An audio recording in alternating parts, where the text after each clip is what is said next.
কুড়িগ্রামে কমছে না শীতের দাপট। আর কাঁপানো শীতে দুর্ভোগ নেমে এসেছে জনজীবনে। শীতের খবর জানাতে কুড়িগ্রাম সদর উপজেলা থেকে যুক্ত হচ্ছেন কুড়িগ্রাম প্রতিনিধি মনোয়ার হোসেন লিটন। লিটন, আপনি আমাকে শুনতে পাচ্ছেন নিশ্চয়ই? কুড়িগ্রামে কেমন দেখছেন শীতের দাপট? যেমনটি আসলে বলছিলাম যে শীতের দাপট দিন দিন বেড়ে চলছে, সেখানে জনজীবনে কি কি দুর্ভোগ দেখতে পাচ্ছে জানাবেন আমাদের।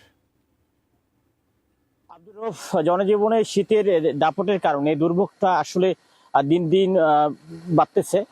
কেননা এই বেশ কিছুদিন ধরে এই শীতের দাপট আসলে সহ্য করে আসছে এই অঞ্চলের মানুষ। যেহেতু এখানকার মানুষ বেশিরভাগই দিন আনে দিন খায়, অর্থাৎ তারা দিন মজুর, ভ্যান চালক, রিক্সা চালক, মজুর শ্রেণীর মানুষজন এখানে বেশি। আর সেক্ষেত্রে ভোগান্তি দিন দিন বাড়তে চলেছে। আমরা দেখতে পাচ্ছি সকাল থেকেই গত 2 দিন ধরে প্রচুর কুয়াশা, কনকনে শীত ছিল। আজকেও যদিও বা কুয়াশাটা একটু কম, তবে তাপমাত্রা কিন্তু অনেক কম। অর্থাৎ আজকে আবহাওয়া অধিদপ্তর বলছে আজকে তাপমাত্রা হচ্ছে 10.5 ডিগ্রি সেলসিয়াস।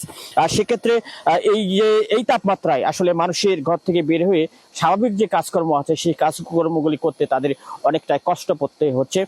এখানকার মানুষ যারা বলছে যে আসলে এই ঠান্ডায় তারা একেবারে কাহিল হয়ে পড়ছে। এছাড়াও স্কুল কলেজ খোলা থাকলেও আমরা গতকাল খোঁজ খবর নিয়েছি যে অধিকাংশ স্কুল কলেজে তেমন কোনো ছাত্রছাত্রী তারা উপস্থিত হয়নি এই ঠান্ডার কারণে। এবং সেই সঙ্গে যেহেতু এই ঠান্ডাটা বৃদ্ধ এবং শিশুরা সবচেয়ে বেশি ভুক্তভোগী হয়, সেই বৃদ্ধ শিশুদের আসলে রোগে শোকে তারা অনেকে ভুগছেন। এবং হাসপাতালগুলোতে দিন দিন এই রোগ শোকে অর্থাৎ ডায়রিয়া, বিশেষ করে নিউমোনিয়া এবং সর্দি কাশি নিয়ে ব্যাপক সংখ্যক রোগী কিন্তু হাসপাতালে ভর্তি হচ্ছেন, সেই খবরটি আমরা জেনেছি। এবং সেই সঙ্গে এই তাপমাত্রাটা এখন পর্যন্ত স্বাভাবিক হওয়ার যে আসলে খবর সেটি কিন্তু আবহাওয়া অধিদপ্তর দিতে পারেনি। অর্থাৎ এই পর্যায়ে এই পরিস্থিতি আরো হয়তো কয়েকদিন চলবে।